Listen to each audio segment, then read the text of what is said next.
See how easy it is? We are not all equal in time. Of course not. That's what's called the circle of atonement. We need each other with a declaration through forgiveness of where we are in our mind associations. I have no grievances. Why would I hold a grievance? The world is not real.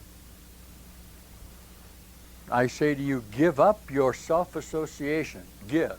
Give yourself away. Give away. Don't possess. Don't hold on. Okay. And you'll wake up and be in heaven. And it'll be a heaven that you never left.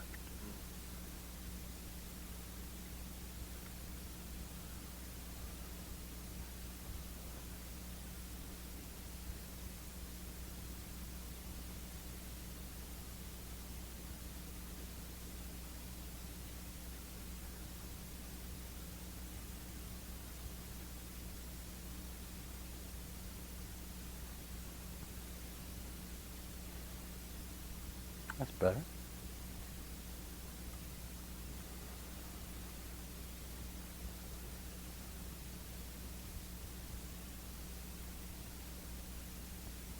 Boy, some of you guys are really making some moves here.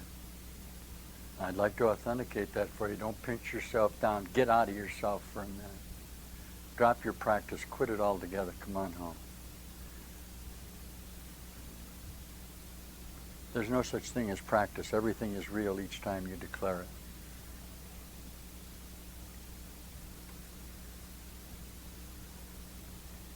I know your necessities to serve man. That's why you're with me. I know your compassion of the pain you feel for your brother. I know your need to be a healer. I'm just encouraging you to understand that you are whole healed. And by that declaration, you become a real healer. I know your passions of need to help the plight of the sick and the dying. I understand it perfectly well. That's why you got me. The frustrations of your inability to do that are now obsessing you. You're searching around for a solution to this, and there isn't any. Be thankful there's no solution here. If something were really sick and you could cure it, you'd have a very serious problem. Whew, don't talk about it. You listen to me now.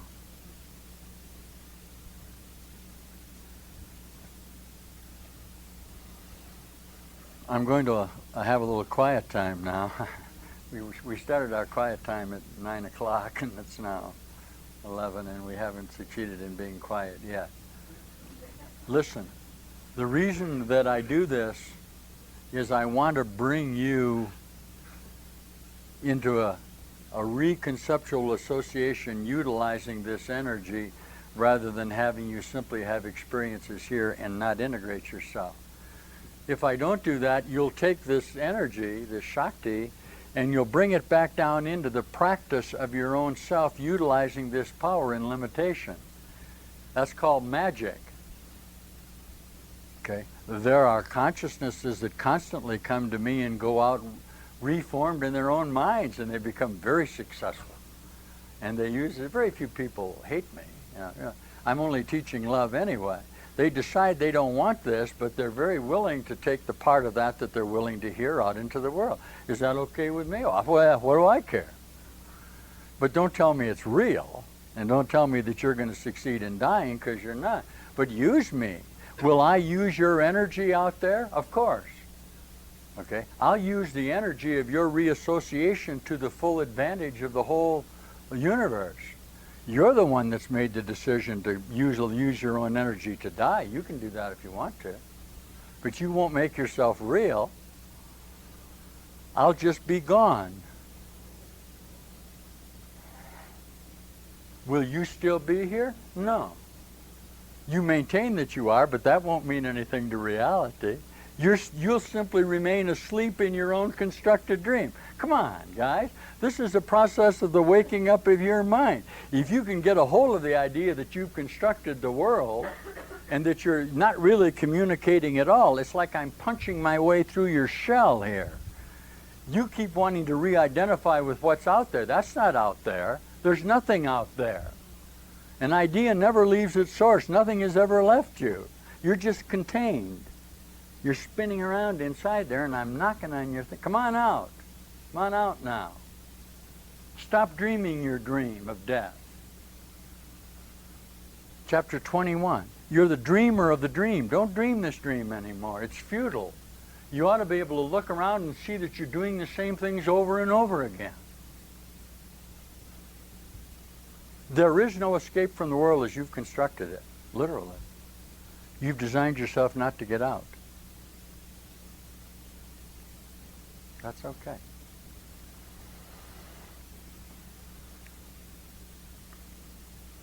Perhaps we'll have field of dreams. That would be nice, because this is the new dream that you're dreaming. You're all going to go out now. You're going to walk into the corn. Of course, walking into the corn only takes you into sort of an astral space-time association. Perhaps it's better than this. Perhaps Iowa really is heaven. If Iowa isn't, where is it? Gently now.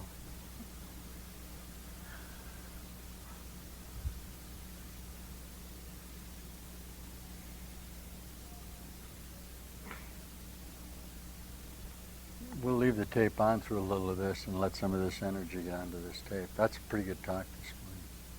I never know what I'm going to say, but that isn't too bad.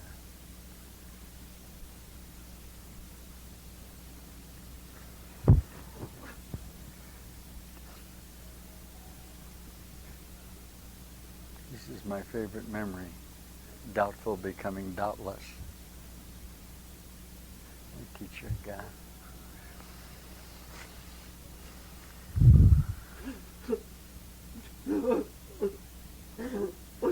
Welcome home, teacher.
See you. See me.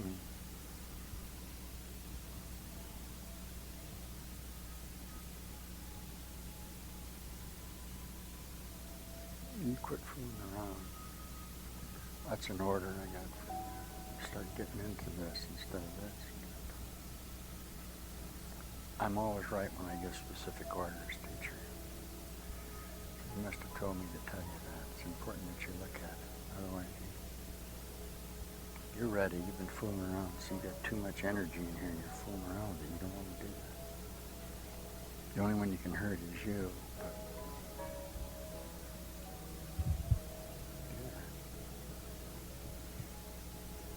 this too. This has got to kick it in. It keeps going down into here. And that's okay. I mean, if you got, there's no reason for you to do that.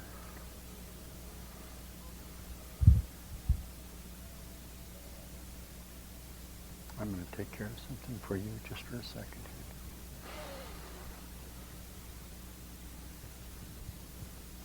here. There, that'll be fine. See?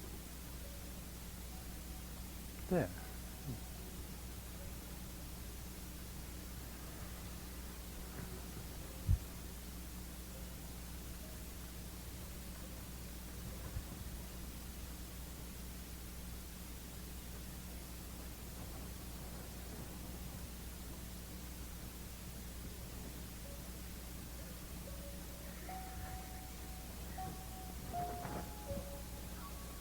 Let it hang out.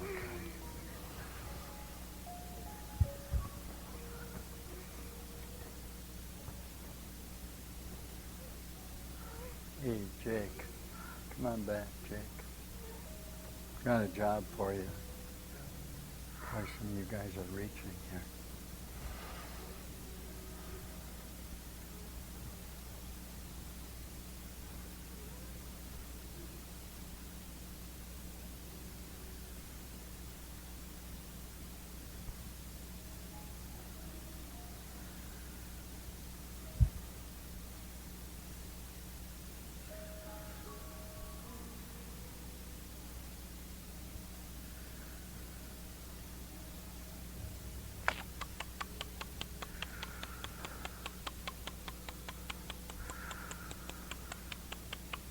There you go. It's okay. It's all right. It's okay. Ah.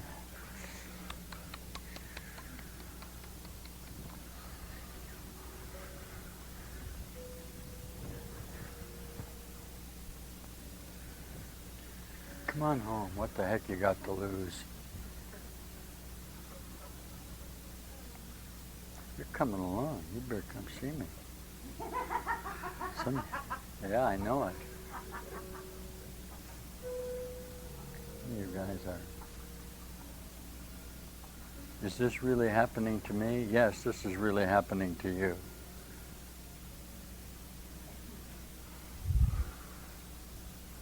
You're getting ready too, teacher.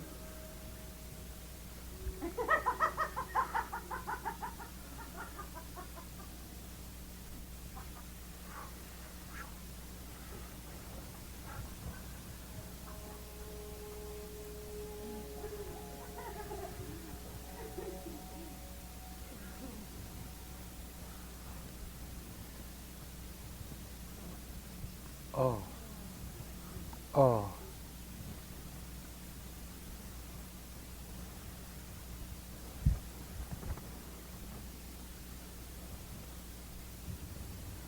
Oh.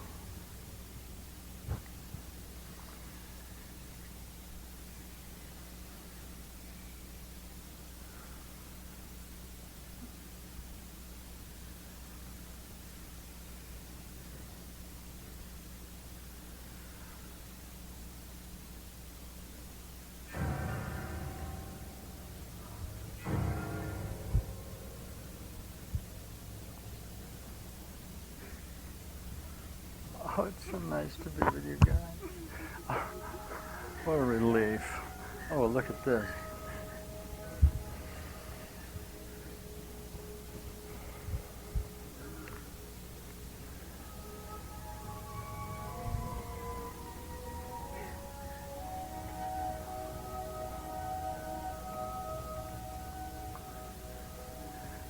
One of these days, you're coming up here. You'll be all right. Give it up. Hang on. I get a little grievance. Look at this. You don't grieve. Quit grieving. You're in your own mind. I need you.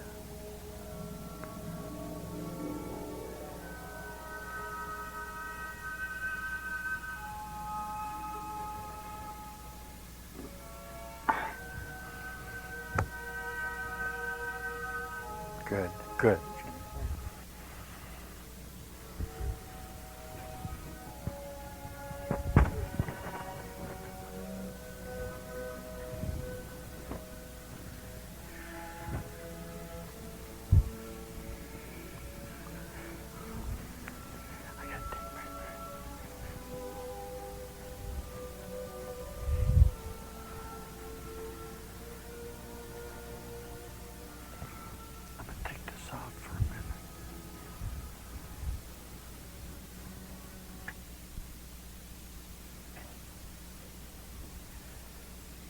Doubtless, what are we going to do here with this? There was a click in time, and everybody started going out of it. Let me see you guys. Oh. Look out. See, that's very noticeable, teacher. That's it's called whole face, we call that. Face on. If Jesus calls it face on. It's a new capacity to look rather than shield. See, you're doing it too. face on. It's a form of purgated innocence. You become innocent.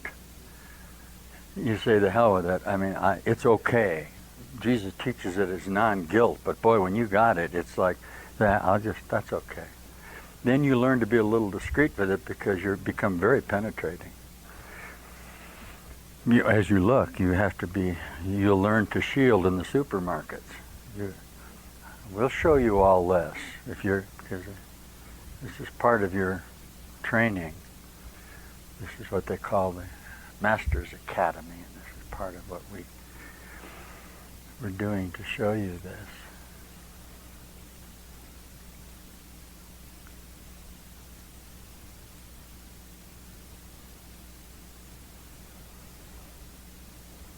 What you'll notice is that the texture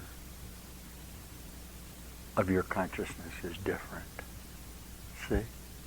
It's a different feeling. You have a different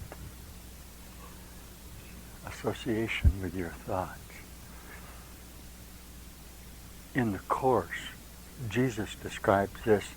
The way you can tell is it's all new to you. It's a different kind of you.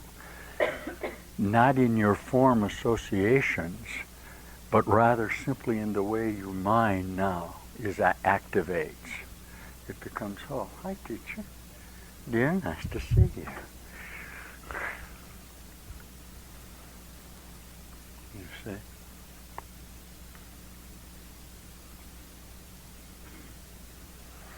If you persist in this, will you go to light? Yes.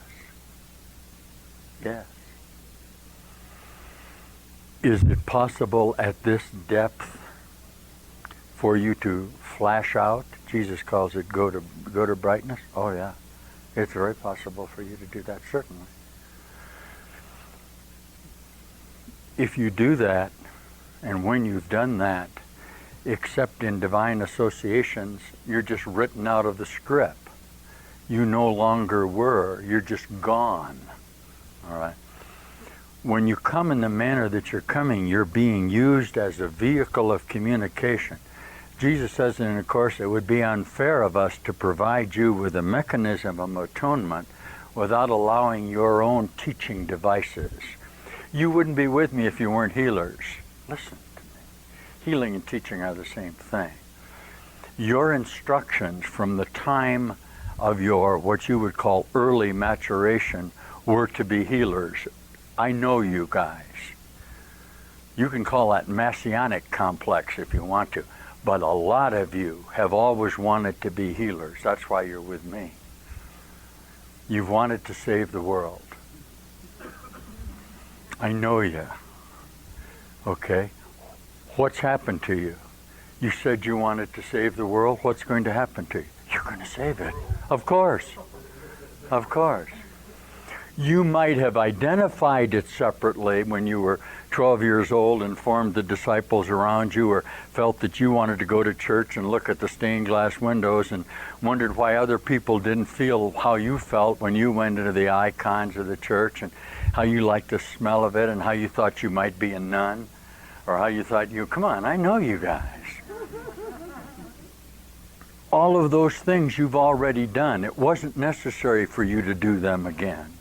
You've tried that.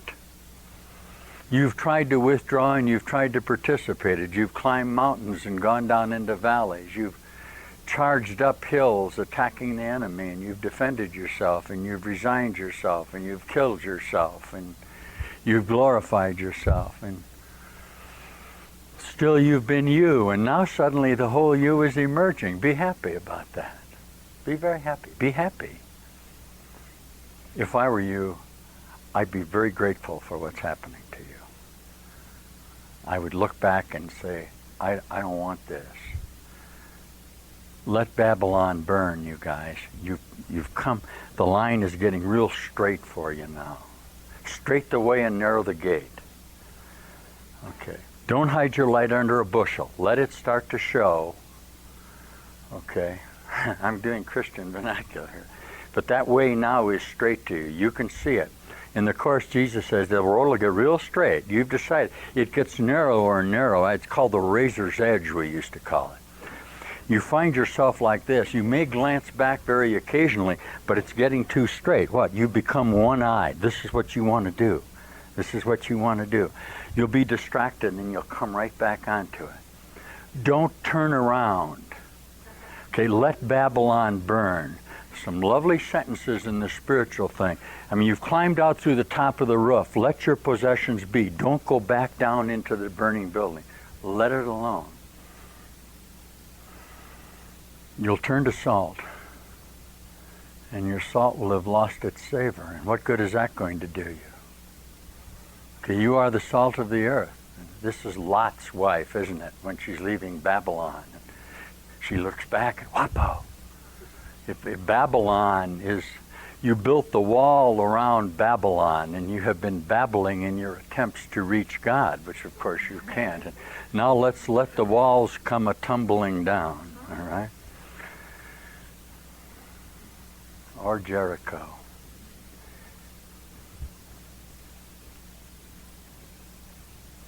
Joshua fit the battle of Jericho.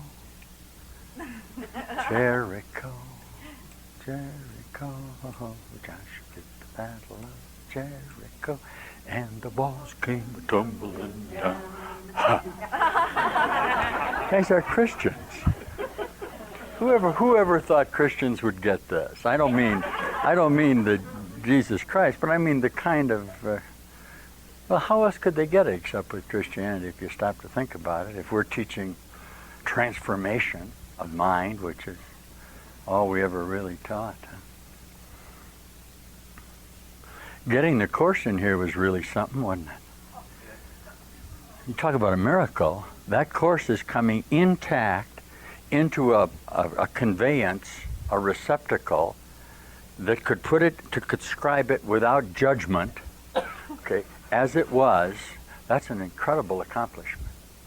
You notice that, and of course that's what we needed, we needed a scribe. We needed somebody that was going to enter into perceptual interpretation. As soon as Helen enters into interpretations, it falls off. Like her prayers and that are not Course, obviously. You can tell the difference very decidedly. But imagine being able to actually continue and bring that down into this reality. It's an astonishing thing.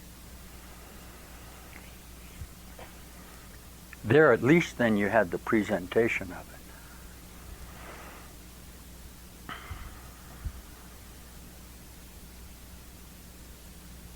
So you use that.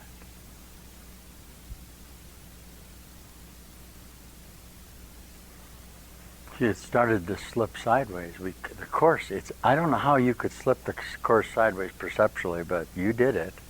And it's beginning to go like this. That's what I'm for, to get you back into what it says. That's why I got the assignment. I'm not connected to the Course in Miracles in the sense of, this is an assignment for me. Can you hear this?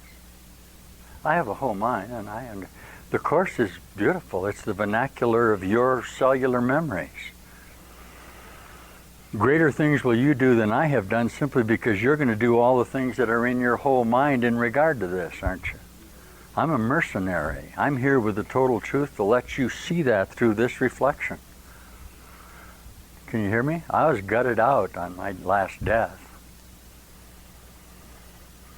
I'm not from here. I remember here. Neither are you. See, that's what you're coming to know through this Course in Miracles. The guy that was supposed to be the Savior missed it. You know that happens sometimes. You never know up to the end whether the guy's going to make it or not. Your designated one fell off the truth wagon. Did you know that? You had a variety coming up. So you guys are maturating very rapidly now. And you had a consciousness that had evolved to a point, but when you can't get a total light insinuation, this is the other measure. They just grabbed me and threw me into it. But I know perfectly. If it hadn't been me, you wouldn't be here now. See, I'm an understudy. Did you know that? But it's a good thing for you that's true, because now we we're in. We're okay. We're going to be all right. The steps that have been taken today are extraordinary. That little click that you heard about 10 o'clock this morning was a whole shift in consciousness. Everything that is in this room now is different, completely different than it was. It's just, you can sense it if you want to, but you can sense that it's different. It's later in time. Let's see if you can hear that. Even though it's later in time, it would appear to be in the same association, wouldn't it? Okay, why? The same things are happening, but they're at a higher integrated frequency of consciousness response. Okay, and you're actually sharing it up in here rather than down in here. Now that sorting out process will continue. Those of you who are going to slip a little bit back into time will come back down in, and then that may evolve, and tomorrow you'll undergo a dramatic experience and you'll be back up into it. The reason it appears chaotic is that when you're this early in what you call the history of time, coming from what? Total chaos, coming from a black hole, coming from compacted thought, back to reality, there's no real stability. There's no way we can hold on to light consciousness and balance it. It's too chaotic. So all of you individually are coming from different places in the space-time fabric to enter into this fabric. Some of you are ahead in one regard, like you're very much in one. Some of you are a little behind in one regard. In what? What Jesus calls the great rays. Okay, this energy you're experiencing are just what? The 12 rays, aren't they? The emanations that became light when in fractured consciousness. Okay, the 12 notes on the chromatic scale, the 12 tribes of Israel, and on and on. So when you meet a consciousness at this depth, you may match very well with him in some of the centers, but in other centers you're way off. So you love to hate and hate to love, and you think you love him, but you keep trying to establish these relationships. Now if you'll use this energy, this bright energy, this is later on for all of you in time. So you can organize around this if you won't judge it. And don't judge the brother that you're with, then you'll come into this new light. That's what's happening to you.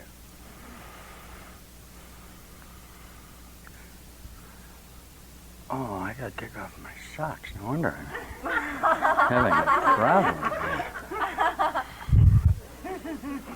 Oh.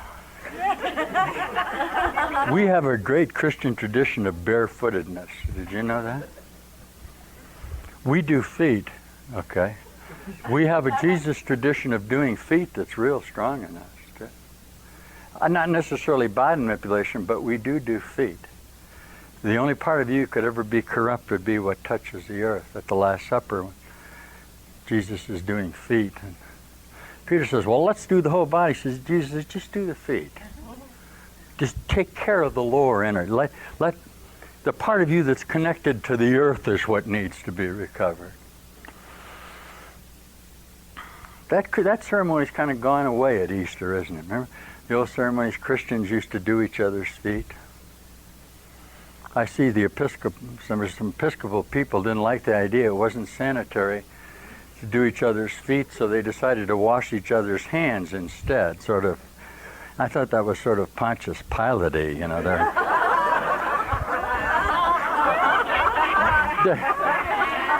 There was a story about in the paper, well, it's not hygienic to do the feet. Let's get together and wash each other's hands. I went, yeah. It's typical. That's just typical. They're going to wash their hands of the whole situation.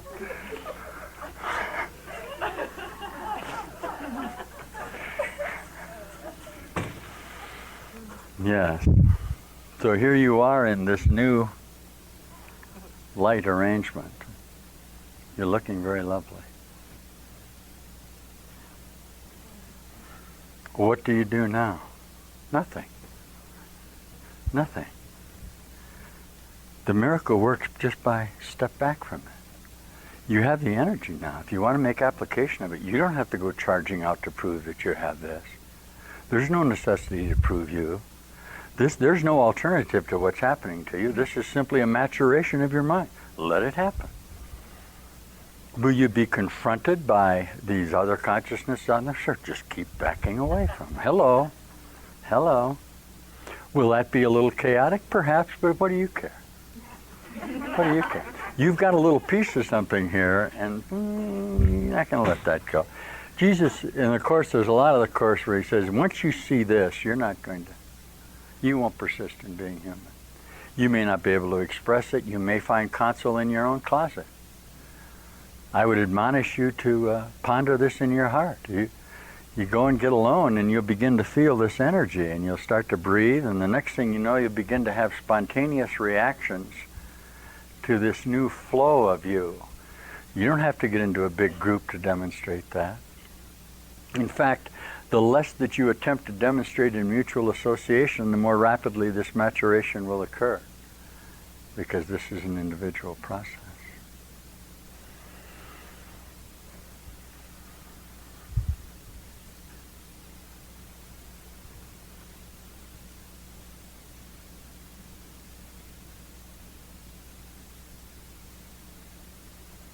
In the integration of this now, just a little bit, I have a lesson. I have 3 lessons I'm going to read you from the Epistle of Jesus Christ and Course in Miracles. And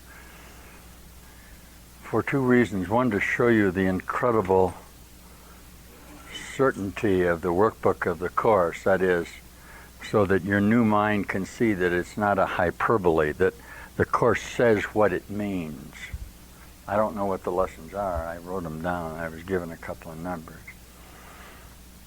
It'll also give you perhaps a little more association with the manner in which you may teach the workbook or may teach the Course, because your minds have a tendency to pass over sentences. Some of you have been doing the Course and doing the Course and doing the Course. You've never actually stopped and looked at what it says.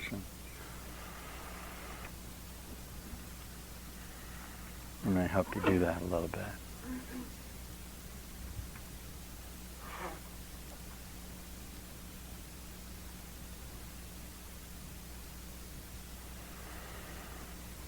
So just sit gently, those of you who are digesting, and I'll read very quietly, and I have a contract to do this. So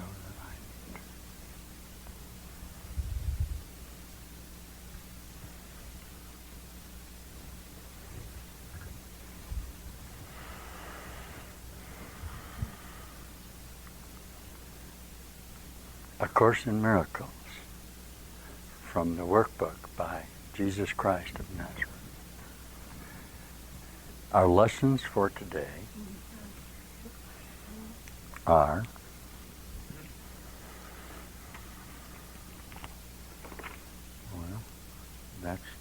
that's the text. I need where's my workbook?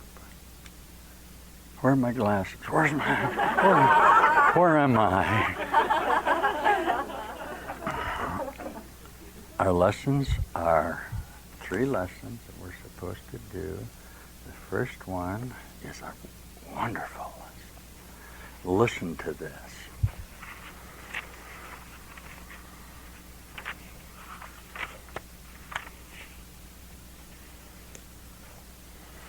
This is lesson 79, and this is what happened to you this morning. Let me recognize the problem so it can be solved. Let me recognize what my problem really is, okay, and then I'll be able to solve it. It's always seemed to you that out here are all sorts of problems, and you keep trying to solve them. They're like brush fires. You rush out and you do that, and you rush out and do that. Let's stop like you did this morning and take a look at this. Listen. A problem cannot be solved if you do not know what it is. Even if it is really solved already, you will still have the problem because you will not recognize that it has been solved.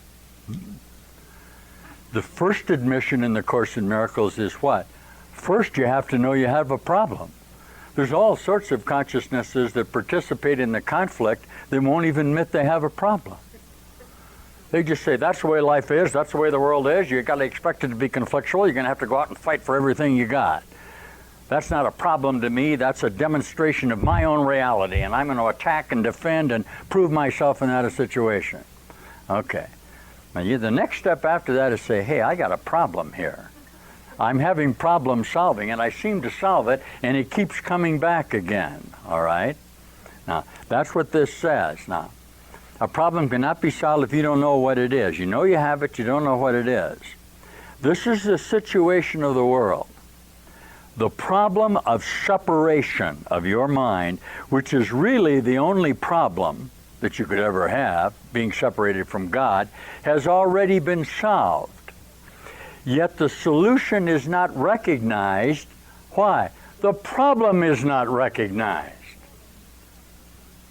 If you don't consider your problem only to be separation, it would be impossible for you to see that the problem has already been solved, because the cause and effect are not apart and you're not identifying the problem. Your problem is being separated from God, not in reality, but in what you think you are. Okay, now you can see that the problem has already been solved. But first you must what? Delineate the problem. Make the admission that you are separate and apparently can't solve the problem by your own devices. All right? Now, everyone in this world seems to have his own special problems, yet they're all the same and must be recognized as one if the solution that solves them all is to be accepted. Who can see that a problem has been solved if he thinks the problem is something else? You keep finding solutions to separation. You keep justifying your existence in solving the immediate problem that presents itself to you within the association of your own concept of what you are. You don't seek the whole problem, but you identify yourself in the limited sickness that you possess, for example. And you take an aspirin for your headache, all right? Or all of the results that you bring about in an attempt to satisfy your existence in relationship with the falsity of the separation. This is the position in which you find yourself now. You have the answer, but you're still uncertain about what the problem is. A long series of different problems seem to confront you. As the one is settled, the next one and the next one arises. And there seems to be no end to them. There is no time in which you feel completely free of problems and at peace. Now, the temptation to regard problems as many is the temptation to keep the problem of separation unsolved. You literally cannot solve the problem if in your perceptual association with yourself you continue to identify separate problems in association with what you are. You ready? One problem, one solution. Okay. You have one problem. It's you. Okay? This will get real nice for you if you're willing to accept it. Okay. Then you can move to, I am the cause of this. Nothing outside of me can harm me. Okay? Which is really into the teachings of the workbook. Okay.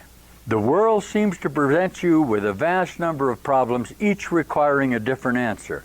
This perception places you in a position in which your problem solving must be inadequate and failure is inevitable. Listen, and you know this is true. No one could solve all the problems the world appears to hold. They seem to be on so many levels in such varying forms and with such varied content, and they confront you with an impossible situation. Dismay and depression are inevitable as you regard them. Some spring up unexpectedly just as you think you've resolved the previous ones. Others remain unsolved until under a cloud of denial, and then they rise to haunt you from time to time, only to be buried down again as still unsolved, like your death that's coming on you now. Holy mackerel, I don't know how you could stand this. Isn't this lovely? You ready for this? All of this complexity is but a desperate attempt not to recognize the problem, and therefore not to let it be resolved. Notice it says not to let it be resolved. It doesn't say to resolve it. It says to let it be resolved. If you could recognize that your only problem is separation, no matter what form it takes, you could accept the answer because you would see its relevance. Perceiving the underlying constancy in all of the problems that seem to confront you, you would understand that you have the means to solve them all, and this is what I'm trying to give you, the constancy to recognize that all of these problems are only you. And that by admissions that you have the problems, you can bring together in the single solution of the relinquishment of your necessity to solve them at all. The problems of the earth cannot be solved. This is what this is telling you. They cannot be solved. They are constructions of your determination to hold on to yourself in your false perceptual associations. A problem that's not real cannot be solved.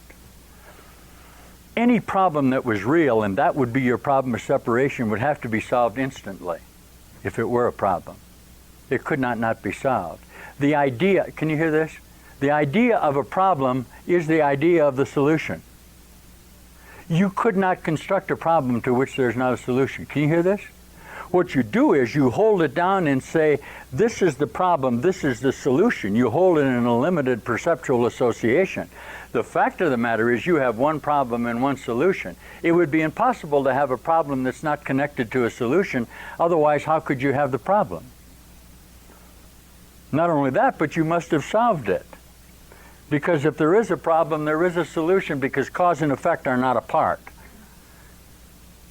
You keep them apart and then go through all this ritual of space-time of attempting to solve the problem separate from its source. You attempt to solve the effects of the problem that you have instigated in your own mind. You can't do it and it won't work. Okay. If you could recognize that your only problem in separation is separation, no matter what form it takes, you could perceive the answer because you would see its relevance. Perceiving the underlying constancy in all of the problems that seem to confront you, you'd understand that you have the means to solve them all, and you would use the means because you recognize the problem. Okay. Now these are the exercises today. Perhaps you will not succeed in letting all of your preconceived notions go. That's not necessary. What is necessary is to entertain some doubt about the reality of your aversion of what the problem is. Let me recognize the problem so that it can be solved. Let me admit that I am suffering pain and sickness and death, and that through my admission of this and the letting go of my associations, I can come to know God. One problem, one solution. You be happy that you're the problem. Do you realize the momencity of the weak mind, of the self-constructed mind, if you really have a problem outside of yourself and you have to mitigate it in an attempt to be understood? How are you ever going to solve it if it's out there? You then become dependent on a judgment that you have placed separate from yourself to solve your problem. This is the condition of your mind, guys. It's awful. Okay. You ask them to solve the problem for you, but they can't possibly know the answer except that you have given them the solution within your own mind. Wow. And then you get into a double bind of guilt, because you listen to the answers that mind is giving you. And that mind is going to share your guilt with you, isn't it? That mind is going to authenticate the problem through the effects rather than you recognizing that you're the cause of this. Okay? This is lesson, 79 of the workbook. This is after lesson 76 that says that you're under no laws but God's that direct you to simply relinquish everything. The toughest lesson in the course. I'll let you do that by yourself tonight. Is it okay if we do the workbook of the course? That's what salvation is. This is the method that you can use if you choose to, the catechism of reality that you can choose to let this be solved. I have a problem. I have the solution here with me. It is not out there. There was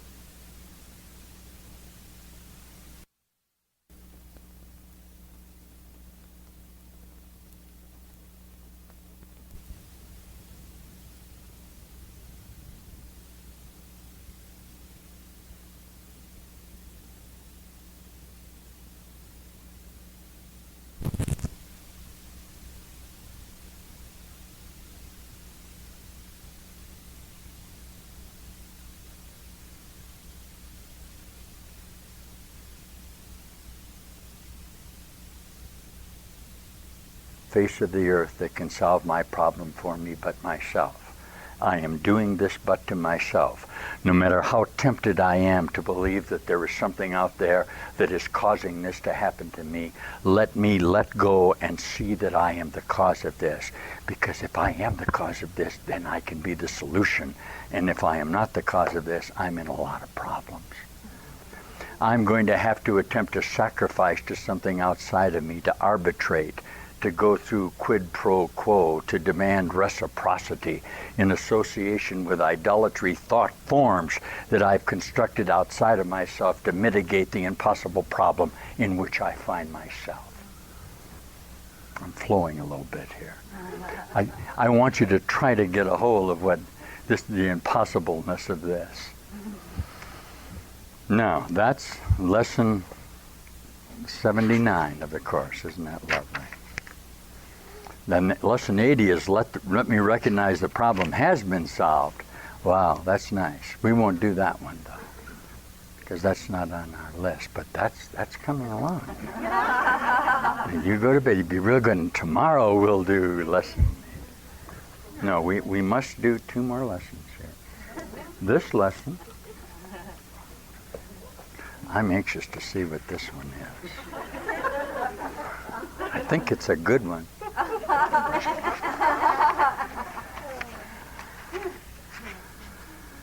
Oh wow. Is this lovely? This is lesson 158. Today I learned to give as I receive. Sometimes the titles to the workbook lessons won't particularly pertain to the workbook, as you may have discovered. Never mind your perceptual. Listen to what this lesson says, because this is, sure enough, this is what we've been talking about this morning. Okay. It's going to tell you that this is the time that you chose. But you didn't know you choose this time until you chose it. And when you chose it, it had always been chosen. Do you know that's what this lesson says? I'm going to tell you that way when I read it, you'll hear it a little better. Okay? The time has already been set, but you don't know it's been set until you choose to set it, and then it's always been set. Everybody got that? All right. Why? Because it's already all over. And you say, well, I'm changing it. And I say, no, you're not. You're just it's all in the fabric anyway. Okay? Isn't that fun? Now, you have total free will to do what's already been done. And you say, well, that's not free will. And I say, oh, yes, it is. Isn't that funny? Now you're caught between your determinism, and this is a great theological discussion. You're caught between your absolute predestination, which is your Presbyterian determinism, which everything has already happened, confronted by your determination to be what? To be free and assert yourself.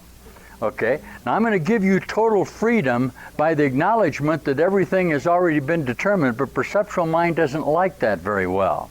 It's going to attempt to do something within the linear condition of time that it hasn't already done, but it's impossible that it do that. Okay? Feel good about that, not bad, though. You're tempted to attempt to do something that's never been thought of before. This is Rosencrantz and Guildenstern Are Dead. It's a play, if you ever want to read it. Rosencrantz determines he's going to do something that has never been done before, but obviously he can't. He's going to try not to meditate. He's going to try not to motivate anything. He's going to have a thought that's never been thought of. Okay? The quantum physicists are trying to do that. They're trying to set up experiments in what you call wave-particle association and then pretend that they didn't set up the experiment.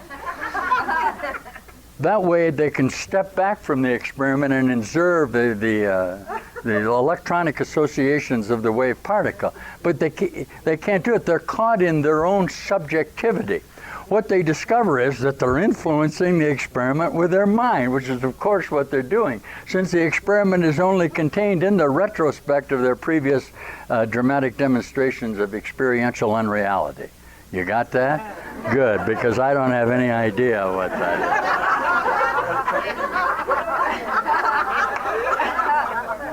But it sounds good. All right. No, it's an amazing thing. It's always like, will it be there if I don't look at it? Was it always there? And all these sort of things that go on in your mind. Here we go. First of all, what's been given you? The knowledge that you are a mind, in mind, purely mind, sinless forever, wholly unafraid because you were created out of love. Listen. Nor have you left your source, remaining as you were created. Now, listen carefully to this. This was given you as knowledge which you cannot lose. It was given as well to every living thing. Why? For by that knowledge only does it live. This is the statement that beingness is singular. That this I am that you're expressing is singular. That everything is only its own beingness. Try to get a hold of this. That's what this says. That's what creating is. You are as much God as you are God's Son in the sense of your own being wholeness. Okay, that cannot be. You can't lose that. That's what you are. Now what's happened? You have received all of this. Why? No one who walks the world but has received it. It is not this knowledge which you give, for that is what creation gives. And all of this cannot be learned. Actually, this is what we would call in space-time the ontological admission that all of us come from a common source. That we have a dharma, that we have a spirit of absolute reality that is singular in us, isn't it? Okay, that's not the knowledge you're going to offer. The knowledge you're going to offer is your limited perceptual association coming to that determination. Listen to this. All of this cannot be learned. You can't learn that, that's what you are. What then are you to learn to give today? Our lesson yesterday evoked a theme found early in the text. The theme found early in the text was, into his presence would I enter now. This is a statement of the transformation of the body that you're undergoing now. That was the lesson just before this. All right, now listen. All this cannot be learned. Our lesson yesterday evoked a theme found early in the text. Experience cannot be shared directly in the way that vision can. Okay? The revelation that the Father and the Son are one will comes in time to every mind. Listen. Yet is that time determined by the mind itself, not taught. You can't teach your limited associations what you are. You determined within your own total idea about yourself, contained within the fabric of your reality, when that time was. You can't teach that. Why? It's already happened and you're gone from here. You're teaching only in the limited associations of your perceptual observations of yourself in order to forgive the previous grievances or what you call sequential time associations that keep you from seeing that you're actually whole. That's the relinquishment of your own self, isn't it? Now listen. Yet is that time determined by the mind itself, not taught. Now, the time is already set. It appears to be quite arbitrary. You're going along, you're going along, and why? You never can judge where you are in relationship with yourself. Don't you see? You cannot perceptually be the determiner of your own revelation. You think you can, and you keep trying to identify yourself in association with it, and that's what holds you in your space-time association, doesn't it? Your need to have the thought rather than be the thought. Your need to have the emotion rather than be the emotion. The need to justify in your thought forms the anger rather than being the anger, rather than being the love, rather than being whole unto yourself. It appears to be quite arbitrary, yet there is no step along the road that anyone takes but by chance. It's impossible. It has already been taken by him, although he has not yet embarked on it. It's already been taken by him, although he has not yet embarked on it. Because each moment that he embarks on it, it's already been taken. Why?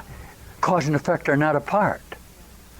As soon as he apparently has the problem, the solution was always there. This is what I tried to say to you at the beginning of this lesson. Do you see? Each time you think the problem isn't solved, it's really solved.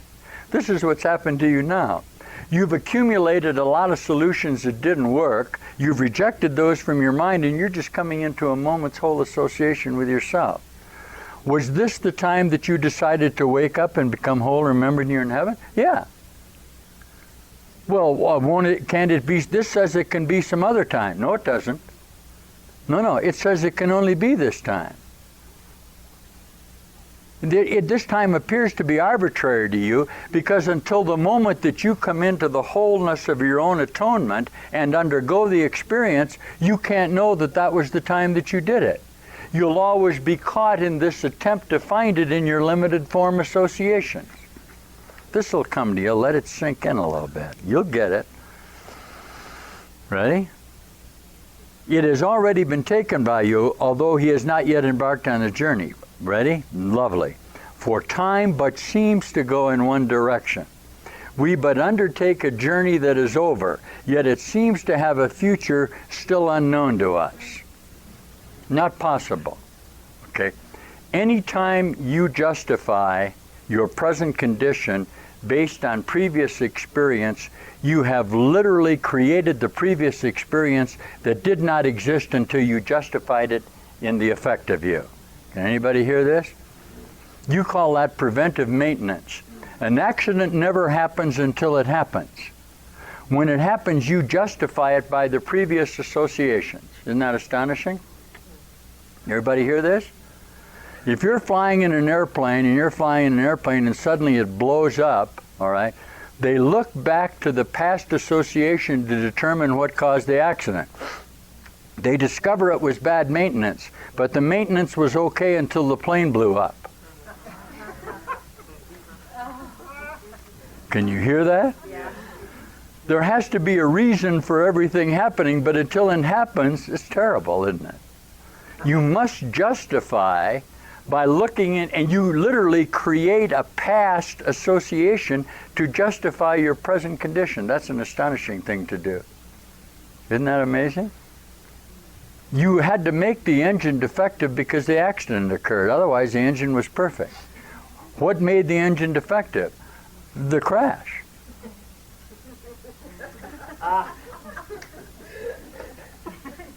Actually, they're both going on at the same time, but that's hard for you to see.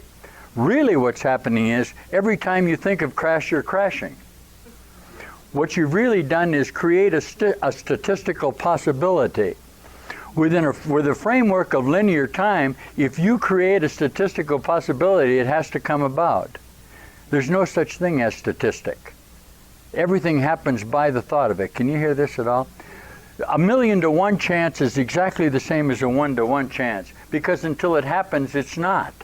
When it happens, it becomes a 1 to 1. Well, there was no chance that that could have happened. I don't know, one single little bolt had to come loose, and then on and on and on. It never stops. Yet it did happen. Why? Because there was a thought that it could happen. And if there's a thought that it can happen, it will. All prophecies are self-fulfilling. That's why you need to die. You contain with you the elements of the certainty of your death. How are you going to keep from dying till you change your mind? You can't. You'll just keep on dying. All right? Yet it seems to have a future still unknown to us. Ready? Time is a trick, a sleight of hand, a vast illusion in which figures come and go as if by magic. They're coming all around you. Yet there is a plan behind appearances that does not change. The script is written. When experience will come to end your doubting has been set. Notice it says experience. Notice that it says that the doubting you have about yourself cannot be overcome except by the experience that you're undergoing now. And if you think it can, you're going to be around here a long time. Because you are the doubter. And the doubter cannot be real. What is it that he doubts? This is lesson 139, my favorite lesson in the course. He doubts himself, but what is it that he's doubting? The doubter can't be any more real than what he doubts, really. That's why you have to undergo this experience in order to be real. The script is written. When experience will come to end your doubting has been set. For we but see the journey from the point at which it ended, looking back on it, imagining we make it once again, reviewing mentally what has gone before. This must be true. Why? Because the atonement or the repair or the apparent schism occurred at the moment that it happened. It was shoo shoo. All right? Now, you're actually looking from the creative essence of yourself back into the occurrence. Here's the problem you have with that. Since you think that your identity is emanating from the bottom of the schism, let's try this for you. Just see if you can get this. This will help you. From what you would call the black hole, from what you would call potentiality, the idea of the activation of the thought form, the earth, the moon, the female, Mother Earth. We all came from Mother Earth. I can see the evolutionary process evolving. My identity is to activate as I evolve from this source. But here's the hooker. Your source is not here. Your source is here. Remember what we said. Shoo shoo. Okay. This is why there's no gender in the Course. I should cover this for you guys that think you ought to be sisters. I don't know what the hell that means, sisters or female. Okay? There is no such thing as female, because female is potential and is activated by the force of reality. It becomes whole automatically. This has nothing to do with female and male as you engender it. Okay? But as Jesus would say, there's no such thing as potential. That creates what? Time. You're saying to me, I can be a female, all right, and I can engender a form of reality based on gathering together in the karma, in the evolutionary process, and reproduce myself in increasing dimensions. But whence comes the power? From soul, from the sun. I'm doing this a little different. From God, of course. Now, what happens to a human being is, where you're evolved in the chaotic association is you're meeting yourself coming and going. All right? This is the only place in the position of space-time where you're nuts. Why? You don't know who you are because you're feeling the insertion of the power emanating from the source, and it is causing conflict with your associations that you emanate from the female, the evil, the Esha, what you call the Elohim, the seven centers, the seven sisters, the Pleiades. In the beginning, God created heaven and earth. That's seven females, isn't it? Okay. The requirement then is what? That you activate your female, which is your potential, through the utilization of the power of God, or the light source. Shushum. Here we go. Shushum. Here's your Ida and Pingala, what you call your yin and your yang, and you're meeting yourself halfway, and your mind is split. Why? This appears to be your source. What has to occur to you? You need to activate all of the memories contained in your genetic association. Why? There's no such thing as time. Okay? The moment that time was thought of, it was totally fulfilled. It went from what? This black hole, this impacted consciousness association, into the bright light of your reality. And that's what's happening to you. That's why there's no gender in the Course. It has nothing to do with sexual male-female. It's not what we're talking about. Need the female become a virgin to be impregnated? That's the whole story of the birth of the Christ. The Holy Spirit impregnates the female who previously was Magdalene the whore, who was out whoring. She now becomes pure by the assertion of her virginity. Okay, the truth of her, by bringing her resolve together to become whole, to become innocent, and is immediately impregnated by the light of God. Is this too esoteric? All awakenings are female. My awakening is very female. Literally. Okay. The problem that a male consciousness has in his own relationship is that he's in competition with his father. Did you know that? This is pure Course now for a minute. He actually thinks the male thinks that he's usurped the power of his own creator. Oedipus Rex, sort of. He's going to marry his mother. That gets into a little stuff. But what we're saying is that the necessity for the awakening of a constabulary of unreality as constituted in the body requires the emergence of the female. In my awakening, I became very female. Would you like to hear that? My breasts swell up. What? I am going through, it's in order to be impregnated, I am taking all of the thought forms that are part of my genetic association. Okay? And there are a lot of people who will demonstrate to you the passions, males particularly, who undergo enlightenment will tell you that it was very much the passion of being loved by God. That's what happened to me. Now, those of you who are female must do what? Stimulate, okay, through the bringing together of your female associations, the recognition of the male in you. I don't care where you're hearing this. I'm giving you fact here. Not in gender, but in the necessity for you to take time, which is the potential, which is the memory of you, which is your I Ching, isn't it? Contained within you, and totally activate it to make it whole. And that's what's happening to you. Okay. And that's what did happen to you. Be happy about that. Okay? As long as you associate with the thought forms, okay, of your evil, of your Eve, all right, you'll remain in this association and continue to miscreate by your definition of yourself as what? Adam and Eve. See, the product of Adam and Eve as separate gender can only be death because it's associated with time.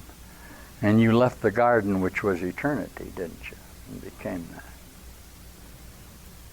So that'll make you feel real good, because a lot of you want to marry God. You feel this thrust of your passion to come up into this new you that's up in here. And that's what I want you to do. Let that happen. Understand that your body is undergoing these changes glandularly, okay? Utilizing the glands, the churches, the chakras in your body. Is that all right for you to know that? Did you know that? Sure. Sure. Where did the human condition come from? It came from the pancreas, which is the ductless gland, which is the Pleiades. It's the seven sisters, isn't it? All of the esoteric teachings of the physical body associations are to give you a recognition that you are participating in your own awakening. And if you can get this, it'll be very, very valuable to you. Nothing is separate from you. All of the reality that there is in the whole universe is right here in this room right now. There is nothing outside of this. I know that may seem startling to you, but you can only have one thought at a time. And when you have that thought, that's all that there is. Okay? Now, it seems as though you're undergoing this for the first time, but actually, we've done this before. These déjà vus that you're experiencing, this recognition suddenly that things are getting brighter, that they seem wholer to you, are what? The coming together, the fulfillment of your potential, leaving not unresolved the conditions that caused you to die back down into yourself. You're emerging from what? The tomb. You're emerging from the tomb of earth. Your temple is rent by the fire of reality and you're springing forth. How long does it take you to do that? 3 days. You have descended into hell, okay? You must remain in hell for 1 day, and then you return. This is the certainty there's no such thing as two. You can't come down into hell, the idea of a schism, without having been there. That's why there's no such number as two. Wherever two or more are gathered, I will be there as the resolution to the two. Okay. But Jesus, when he's crucified, what? He descends into hell, and the third day he rises up. 1 day to get there, 1 day to recognize his plight, and 1 day to go out. The teachings that I'm directing to you, that occurred instantaneously. And that really you're just living within that framework of time, and that it's actually already all gone. Isn't that nice to know that this is all over?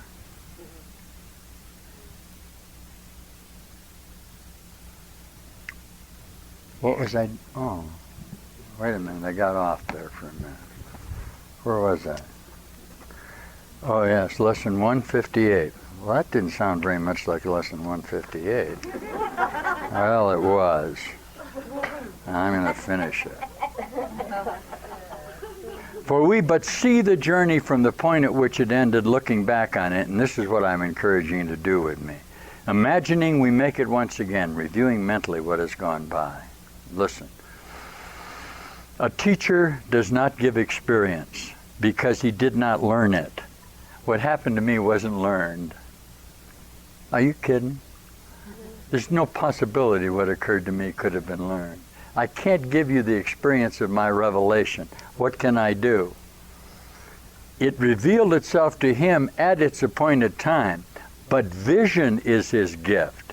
This he can give directly, for Christ's knowledge is not lost because he has a vision.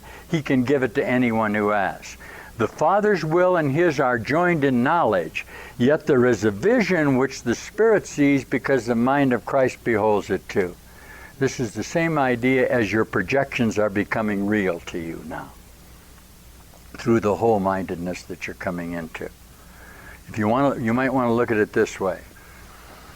Everything that you're seeing about you here is a vision, okay? It's a projection of the light forms of your association. What we're doing now is giving you enhanced vision. You're better able to see because you're not in conflict with your own thought form association. Can we do this from this energy source? That's what's happening to you. Yeah. Is that what a Savior is? That's precisely and exactly what a Master is, what a Savior is. What you actually do is you stay in association with him, if you'd like to know.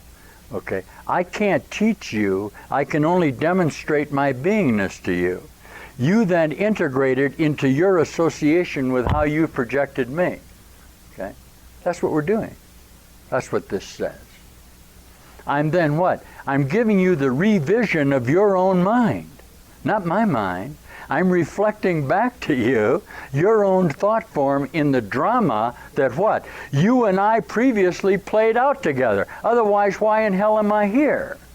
It must be that this is what you did. And indeed, this is what you did. Wow. You can make this be anything that you want it to be. That's the power of your own mind. But I would suggest that you utilize it to the lesson that we previous to let you have a single problem so that you can revision to what? A single solution. And that's what you want to do.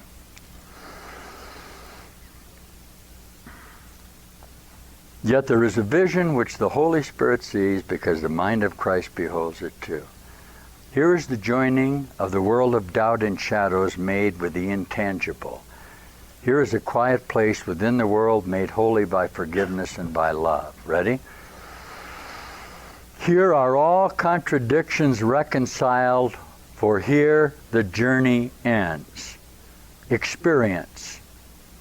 I don't know how, I can't understand how people could have this Course in Miracles and not teach this. Somebody's going to have to tell me. Okay, here the journey ends. Where? In experience. Experience. Unlearned, untaught, unseen is merely there. What you did was remove the obstacles of your own mind. What do you see? The bright light of reality that's always been around you. It's always been there. You're removing your own obstacles, aren't you? Okay, this is our goal, or beyond our goal, it transcends what needs to be accomplished. Our concern is to give you the Christ vision, okay? Christ vision has one law, and this is what you're doing. It does not look upon a body and mistake it for the Son whom God created. It beholds a light beyond the body, an idea beyond what can be touched, a purity undimmed by errors and pitiful mistakes and fearful thoughts of guilt from dreams of sin. It sees no separation, and it looks on everyone, on every circumstance, on all happenings and all events without the slightest fading of the light. You listen to me. This can be taught, and it must be taught by all who would achieve it. It requires but the recognition that the world cannot give anything that even vaguely, faintly can compare with this in value. nor set a goal that does not merely disappear when this has been what? Perceived. Okay, and this you give today. See no one as a body. Greet him as the Son of God he is. Acknowledge that he is one with you in holiness. Wow. Thus are his sins forgiven him. For Christ has vision that has power to overlook them all. In his forgiveness are they gone. Unseen by one, they merely disappear, because the vision of the holiness that lies beyond them comes to take their place. One consciousness, and all of it disappears. One consciousness. One Savior of the world. How many Saviors of the world does it take? One. Who is that? You. Darn right. All right. Because the vision of the holiness that lies beyond them comes to take their place. He sees through them. It matters not what form they took, nor how enormous they appeared to be, nor who seemed to be hurt by them. They are no more. And all effects they seem to have are gone with them, undone and never to be done. Undone and never to have been done, and never to be done again, gone away forever. Thus do you learn to give as you receive, and thus Christ's vision looks on you as well. Now this lesson is not difficult to learn if you remember in your brother you but see yourself. If he be lost in sin, so must you be. If you see light in him, your sins have been forgiven by yourself. Each brother whom you meet today provides another chance to let Christ's vision shine on you and offer you the peace of God. Wow, isn't that something? Wow, I don't want to just this. Things keep quite top. Boy, this lesson 159, the next lesson here is really great. But we won't do that now. So what's happening here now to you? A revision. A new emergence of mind. Brought about by what? The revelatory experience of you that then changes the manner in which you see. You stop attempting to change yourself in the thought form and let the revelation of your mind, which is real thinking. Any thinking that is not revelatory is not real. All mind does is create. What I'm offering you, and some of you will really experience this, the breadth of your creative capacities will be very much expanded by this energy. You'll begin to paint, perhaps, sing, begin to dance. You'll discover that there's a lot of things in your mind that you can do, of course. The limitations that you have placed on yourself are extraordinary. This new vision that you have yourself is the genius of your whole mind creating in the new perception of identity of yourself. All things about you. That's why thinking is revelatory. Anything that any mind can do, you can do. Do the circuits of genius overload? Sure, they can't stand the passion of their own creative necessity. They kill themselves, they cut off their ears, they die young. Why? Because this need to create has become so intense in one particular field of their genetic association, they literally can't stand it. They have a vision without the capacity to express it fully. Okay? That's why you kill yourself. I am giving you the capacity through the reassociation of your mind to create. This is what you call liberal art. This is the highest form of mind thinking. Man has slipped pretty much into linear time. He's into a lot of thought form, and one of the reasons we're wrapping up this association is the necessity for you to go vertically rather than horizontally now in your thought forms. That's what we're bringing about in you. We'll be wrapping this one up real quick. We're not going to nurture the shallow roots. There's no reason for us to keep spreading computer associations. Okay? That will just prolong the time, won't it? We're going to take you out of here.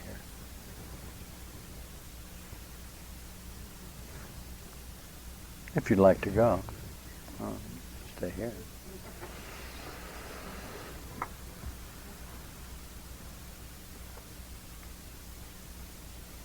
This is lovely stuff. I'm reading you the workbook, right out of the workbook, Out of a Mind, Out of Time. This is a very careful plan that was put together by you for your salvation. Did you know that? Who did you think did this? The 12 of us that found the solution. What is the last judgment? The last judgment will be done by my brothers and I, as Jesus says. The 12 of us, which are all of the consciousness associations, will sit in judgment of ourselves and find ourselves innocent. Is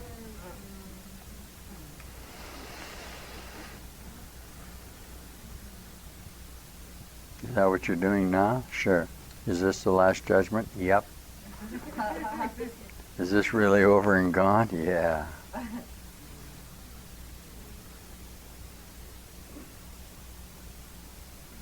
Boy, there's a lot of energy in here, guys. We have to do this last lesson before we... See, you're kicking this up here. Boy, is it hot in here. In the Eastern tradition, that's called Turpo. Earth, air, fire, and water. When you guys crank up your energy, you're generating a lot of heat. That's called passion, but you need the passion in association with the earth, which is thought. Earthiness is thought. Air is breath or spirit, isn't it? Earth, air. Fire is your passion, your red ray association. And water is the elixir of light generated from your reproductive associations that are causing you to flow freely to God. There's a lovely comparisons for you. Is the awakening physical? Sure.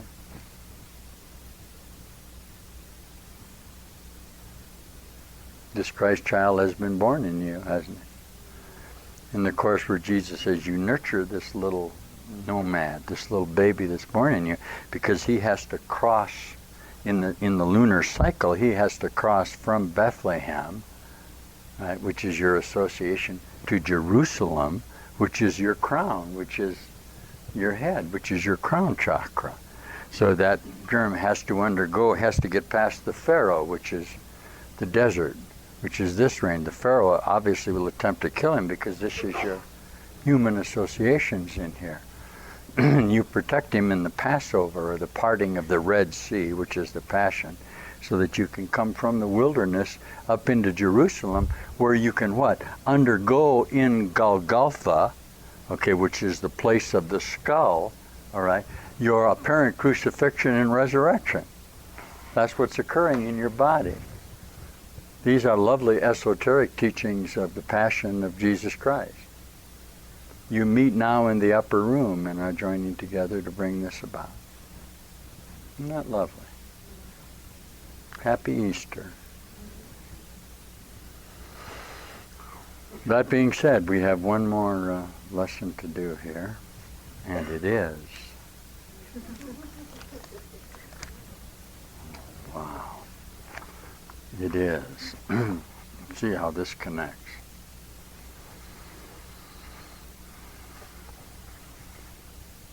Lesson 184. The name of God is my inheritance. The name of God is my inheritance. Isn't that a strange idea?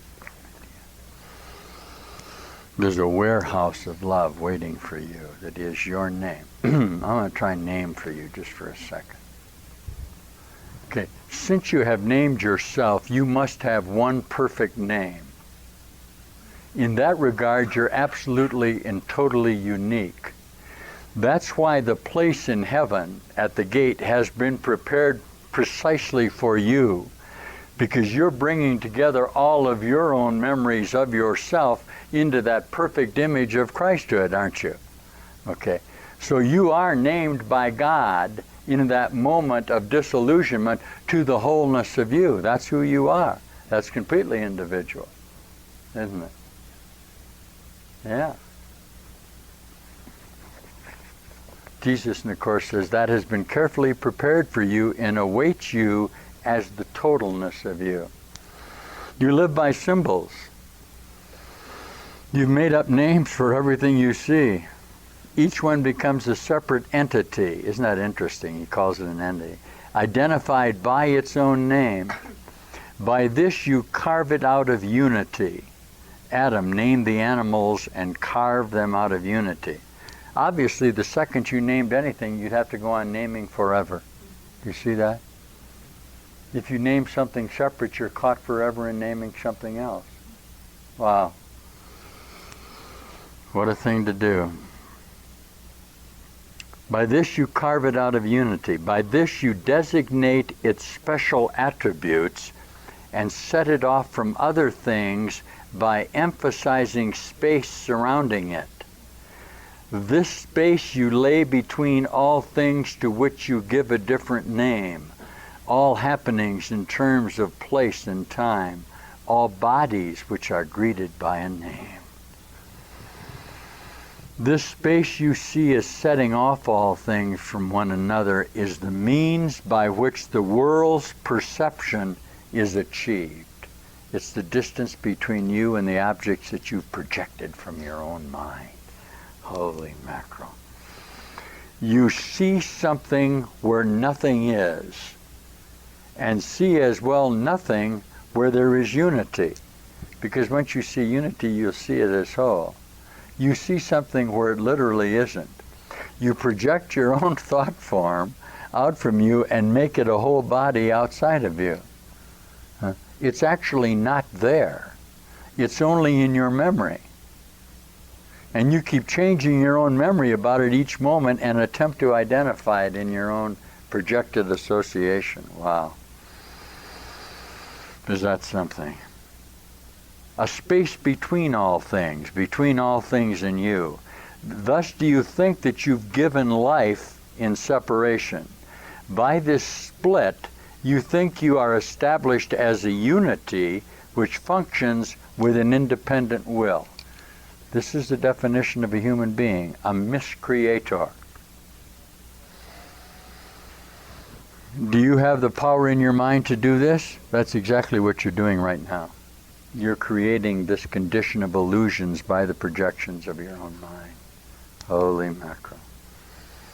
What are these names by which the world becomes a series of discrete events, of things, what? Ununified, of bodies kept apart and holding bits of mind as separate awarenesses. You give them names. You give names to them, establishing perception as you wish to have perception be. The nameless things were given names, and thus reality was given them as well, because if you name it, you make it real in your mind. For what is named is given meaning and will then be seen as meaningful. Come on. A cause of apparent true effect with consequences inherent in itself. You literally let the thought form out there be responsible for you. Boy, is that crazy. Why? You've named it separately from you. Do you see that? You've given it a name and let it act on its own. Boy, is that crazy. Huh? That was all only in your own mind, wasn't it? This is the way reality is made by partial vision, purposely set against the given truth. Now, its enemy is wholeness. It conceives of little things and looks upon them. Ready? And a lack of space, a sense of unity or vision that sees differently, becomes the threats which it must overcome, conflict with,